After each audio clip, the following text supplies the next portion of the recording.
जी قدرمنو کتونکو دا وخت زه په چکدره افغان مهاجر کیمپ کې موجود یم او څنګه چې تاسو ګورئ چې د هر چا چې کوم دی نو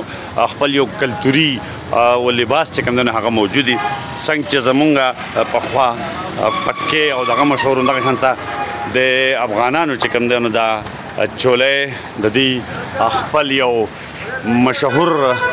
لباس ته چې کله د دې خادي یا مطلب دا چې اختر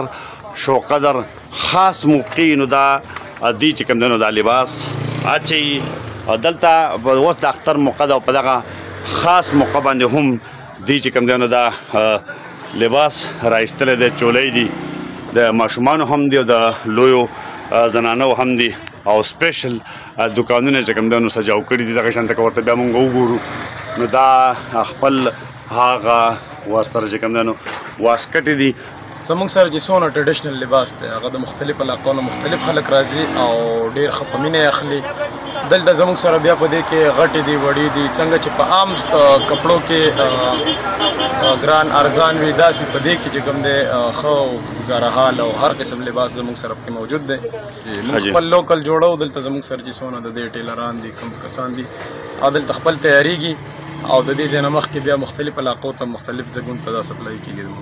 څومره خرچه راځي په یو سوټ باندې لوی او د وړو یار مختلف خرچه راځي تقریبا په لویو کې چې کوم دی د 3500 روپو نه سټارټ اخلي د سوټ هغې کې بیا د کوالټۍ خبره د کپړې خبرې د کار خبرې پکې نو داسې مزید نور بیا پکې چې کوم دی څوک پکې لکه ایکسټرا خیل کړی پخواني ډیزاینونه چې کوم به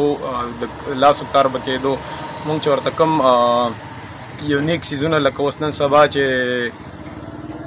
انټیک سیزونو کې کم راځي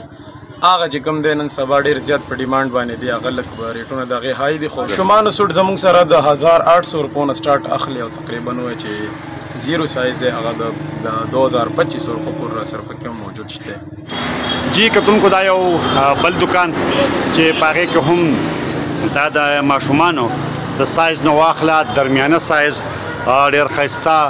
ډیزاین چې کوم دی نو لکه دا تیار شوي دي ډېر مزیدار دا دلته کې د دې چې کوم دا ډسپلی ده نو په دغې باندې چې موږ لاړ شو دا وګورو هغه طرف ته دغه شانته بیا دې طرف ته او دغه شانته بیا دې طرف ته دا هم ډېر زبردست د افغان دغه لپاره چې کوم دی د زنانو دپاره یو کلتوري چې کوم ډریس ته بیا ورسره دا چې کوم دی نو لاندې دا واسکټې پرتې دي همدغه شانته که دا وګورو نو دا هم یو ډېر خوندور ډیزاین دی بیا دغه هم ډیزاینونه پراته دي او همدغه شانته دا بیا د ماشومانو یا د وړوکي سایز نه د لوی پورې دا چې کوم دی نو پراته دي دا پکې چې کوم دی نو بیا ټوپۍ دي دا هم زنانه په سره بالکل دا زنانه په سره هم دغه ډریس سره ماشومان په سره دا سرجي افغانان هم راځي او د دې کم خلک دي که نه د دې پښتانه دا هم راځي ماشاءالله ډېرې خوښوي او ډېر ښه خرڅېږي ماشاءالله کار ښه دی او لږ بازارونه هم لږ ولاړ غوندې دي که نه مهنګایي ده ګراني ده او په دې کې بچکانه څیزونه زیات خرڅېږي دلته هر قسمه خلک راځي په دې کې پنجاب خلک راځي د هر ځای نه راځي